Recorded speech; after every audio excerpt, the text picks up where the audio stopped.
Vous écoutez Chapeau avec Alexandre Coupal et Francis Lavigne. À CIBL 101.5.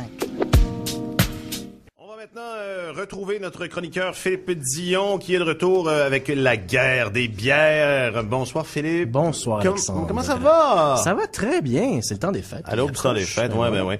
Je l'ai dit, je le répète, notre émission du temps des fêtes, on l'a déjà fait d'ailleurs, on l'a fait avec toi ouais. Il y a un mois déjà, et là, malgré ça, on va quand même toucher un peu au sujet parce que la guerre des bières va se pencher ce soir sur des bières de Noël. Exactement, ça existe, des bières qui sont vraiment spécialement conçues pour le temps des fêtes, qui portent le nom de bière de Noël. Il y a un génie de la conception marketing voilà, derrière ça. Dit, quel nom approprié. Mais là, je m'inquiète, là, juste une bière? Ben, parce qu'il y a juste, habituellement, Philippe amène 3 bières, là, on n'en a qu'une en studio. Elles sont très fortes, elles sont plus rares et elles sont beaucoup plus chères. Ah, d'accord. Okay. On a misé sur une bière pour aujourd'hui. Okay. Donc, c'est une tradition qui est belge. Hein. Il y a de ça de plusieurs siècles, là, quand les techniques de conservation des aliments, des récoltes de céréales étaient moins développées qu'aujourd'hui. Quand l'automne arrivait, on voulait pas perdre l'orge, on voulait pas qu'ils servent à rien, qu'ils pourrissent dans les granges. Donc on s'en servait pour faire de la bière. D'accord. Et on en utilisait beaucoup pour justement pas le perdre. Et plus on utilise de céréales dans une bière, c'est le sucre de la céréale maltée qui va donner l'alcool. Qui produit l'alcool. Donc on se retrouvait avec des bières très fortes. Okay. Et les brasseurs de l'époque s'en servaient quelques mois plus tard pour donner aux clients réguliers. Donc, ça devenait une bière qu'on donnait dans le temps de Noël. C'est un cadeau. Et voilà, cadeau de Noël. Et donc, c'est devenu une bière de Noël, puis ça marchait très bien pour le temps des fêtes. C'est pas qu'elle goûte, je sais pas, le chrysanthème ou... elle a évolué. Le sapin, OK. Le sapin, non, quoique. Mais avec le temps, on a mis des épices là-dedans, des épices qui font penser au temps des fêtes, clou de girofle, cannelle, etc. Donc, c'est vraiment devenu une bière de Noël. De l'essence de tourtière, je sais pas, du concentré de dinde. On pourrait faire une version québécoise très, très particulière. C'est pas un style arrêté non plus, il y a pas de règles, il y a pas de loi, là. Des bières de Noël, ça peut être blond. Okay. Mais la plupart du temps, c'est brun, c'est même rougeau. Celle-là est assez rougeaude pour faire encore plus Noël. Mm-hmm. Mais ce qui est certain, c'est que ce sont des bières fortes et ce sont des bières qui sont avec des épices maintenant.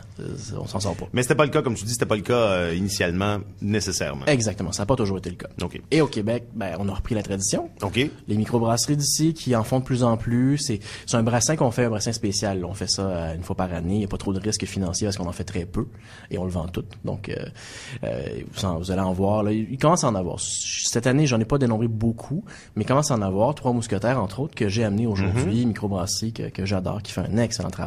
Mais les bières commerciales là, comme Coors Light ou Stella, ils en font une bière de Noël aussi. Ouais, mais ils mettent une petite couleur là, sur l'emballage. Puis...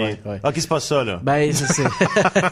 Il y a pas de loi, il y a pas de règle, mais tant qu'à moi, une bière de Noël, c'est plus que ça. Sur la Stella, maintenant, il y a une petite couronne sur la boîte, puis ça compte pas. OK. C'est pour l'esprit du temps des fêtes. Il pourrait en faire une Stella Artois épicée à la cannelle. Moi, j'essaierais de voir qu'est-ce que tu y goûterais? J'y goûterais pour voir. T'es un vrai de vrai. Ouais, juste pour goûter, pour voir qu'est-ce que ça peut donner. OK, je goûte. Elle est effectivement... je dirais pas qu'elle était peurante, mais elle a l'air... je l'appellerais monsieur, la bière. Avec respect. Mm-hmm. C'est une lager rouge aux épices, 10,5 degrés, donc quand même, au niveau d'alcool, c'est intense. Et je vois ta figure qui... oh, c'est pas un succès. J'haïs ça!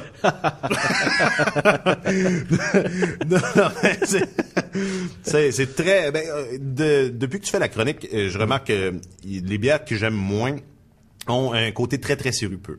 Ouais, et celle-là, et là, tu parlais de céréales, de sucre tout à l'heure. J'ai comme, écoute, je suis pas particulièrement intelligent, mais je suis convaincu qu'il y a un lien. Ça te perd. Je trouve que c'est trop. Il y a beaucoup d'épices, les épices, ça, c'est peut-être... Je vais y retourner, là, parce que je vais faire mon boulot comme il faut. Sont pas, je peux pas dire qu'il y en a une vraiment, là, qui m'a sauté au visage. Moi, je parierais qu'il y a de la cannelle là-dedans. Ouais. Personnellement. Peut-être, ouais. Mais il y en a aussi, clou de girofle, muscade, là, probablement, qui sont aussi, utilisés, mais ils nous le disent pas exactement. C'est une recette, là, qui reste assez secrète. Okay.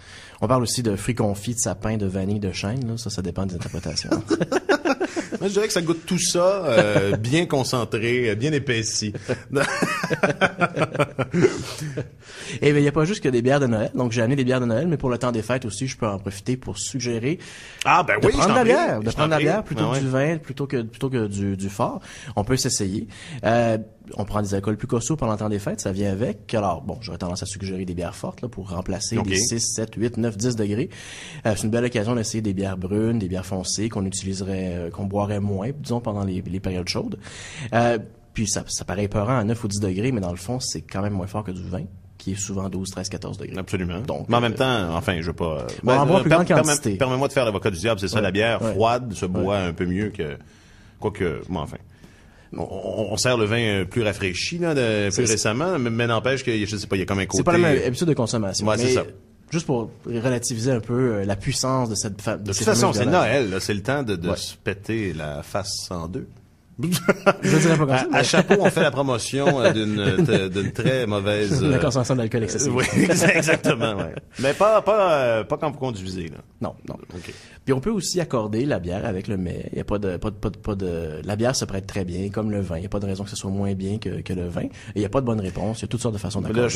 Là, je sors complètement de ce qui était prévu. Mais est-ce qu'il y a pas des bières qui se servent bien avec de la dinde ou de la tourtière? Oui. Ben je vais y arriver. Si tu permets, je vais présenter des différentes catégories. Donc il y a plusieurs façons, plusieurs règles générales qu'on peut suivre grosso modo pour accorder ça. Un équilibre pour commencer. Pensez que votre bière doit accoter votre mets en termes de puissance gustative. Des contre-exemples, ça serait qu'une blonde douce là, par rapport à un plat relevé, ben ça va s'effacer. Et à l'inverse, ben une bière brune avec un poisson subtil. C'est ça, il y en a un qui va tuer l'autre. Exactement. Okay. Donc, grosso modo, là, le poisson, ça va aller plus avec la bière blanche, les viandes rôties grillées davantage avec les noirs et les brunes. Mais ça, c'est très schématique parce que tout dépend des sauces que vous utilisez, des épices que vous utilisez. Une fois qu'on établit ça, il y a 3 grandes façons de faire des accords. Et ça, je dois le dire que je m'inspire librement du livre de David Lévesque-Gendron et Martin Thibault qui s'appelle « Les saveurs gastronomiques de la bière » qui est sorti cet automne. Okay. Et eux, bon, ils identifient donc 3 façons. Première façon classique, c'est l'accord de résonance. Donc, dans votre mets, dans votre bière, il y a des saveurs qui se ressemblent, ça résonne, ça dialogue, et vous pouvez faire un accord avec ça. Si vos tourtières ou vos boulettes ont des épices, vous pouvez chercher une bière épicée pour aller faire un petit accord. On peut toujours y aller avec la bière de Noël, mais c'est un petit peu sucré, tant qu'à moi. Celle-là, oui, il n'y a pas grand-chose qui l'accote. Oui, effectivement. Ça prend une tourtière très puissante. Ou il y a des bières épicées, la blonde de la chouffe, qui se trouve très facilement. C'est une bière épicée, ça peut peut-être faire l'affaire, ou l'eau bénite d'Unibroue. D'autre façon, des accords de complémentarité. Donc, la saveur est pas dans le mets, mais la bière, elle peut l'amener. Et c'est là que la dinde rentre peut-être en jeu. Okay. La dinde, c'est généralement sec comme viande. Donc, spontanément. Ça dépend qui est-ce qui la cuisine. Ça dépend qui est-ce qui la cuisine. Non, je fais des blagues. Même quand c'est quelqu'un de très, très habile au fourneau, ça arrive que la dinde, c'est un peu sec. Ouais. Puis, spontanément, on la mange avec des canneberges, de la gelée toca. Mais ça peut être la bière qui est sucrée ou qui peut même rajouter un élément sucré supplémentaire. Des bières aux fruits rouges, c'est pas évident, mais je trouve que la Griffon Rousse au Québec, elle a un petit goût de fruits rouges. Léger, mais quand même. Puis c'est une bière qui est à 5%, donc elle va pas écraser votre dinde qui devrait être subtile. C'est pas un goût particulièrement marqué. Non, je pensais à une folie, mais faire cuire sa dinde sur une canne de bière? Ça, c'est un classique, le poulet surtout, mais j'avoue que je l'ai pas essayé. Mais il y a quelque chose, semble-t-il, qui marche bien là-dedans. Mais ça prend une grosse canne, parce que la dinde est un peu plus costaude que le poulet. Ouais. Effectivement. Et il y a aussi des accords de contraste.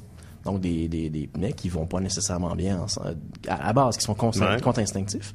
Moi, j'aime beaucoup faire ça. Je savais pas, puis j'aimais beaucoup faire ça sans le savoir. Mais une charcuterie, une saucisse, avec une India Pale Ale, plutôt qu'avec une brune ou une noire, qui serait l'accord spontané. On y va avec quelque chose de plus léger, de blond, de roux, mais de très amer, et qui va vraiment nettoyer en bouche. Qui va couper le gras. Et voilà. Et je trouve que ça fait vraiment un effet très, très intéressant. OK, intéressant. C'est contre-instinctif encore une fois, mais c'est une belle manière d'accorder et ça peut faire paraître le mets en question plus léger. Ça met, OK. Et tout se met en valeur l'un l'autre. Et voilà. Psychologiquement, ça peut aider à faire mieux passer.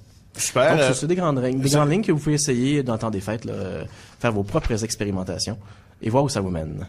Qu'est-ce qu'on surveille comme caractéristiques? C'est ce qu'on vient de dire. Là. Effectivement. Ouais. Okay. Ouais, les caractéristiques. Donc, votre bière, est-ce qu'elle est forte? Est-ce qu'elle est douce? Est-ce qu'elle est épicée? Est-ce qu'elle est sucrée? Est-ce qu'elle est bon? Mais il y a pas de bonne réponse. C'est vraiment vous, ce que vous pensez, qui pourrait marcher avec votre mets en question. Ben c'est effectivement de très, très belle suggestion, Philippe. Merci beaucoup pour cette dernière de 2013. Ça fait plaisir. Pour la guerre des bières. C'est une guerre que la réserve de Noël gagne ce soir parce qu'elle est toute seule. Mais non, c'est intéressant. Puis ça peut effectivement faire de belles alternatives. Je sais pas si c'était comme ça, mais on cherche toujours à être un peu plus quelques touches d'originalité quand on reçoit à la maison. Ça peut être une belle piste à explorer. Et voilà. Merci encore.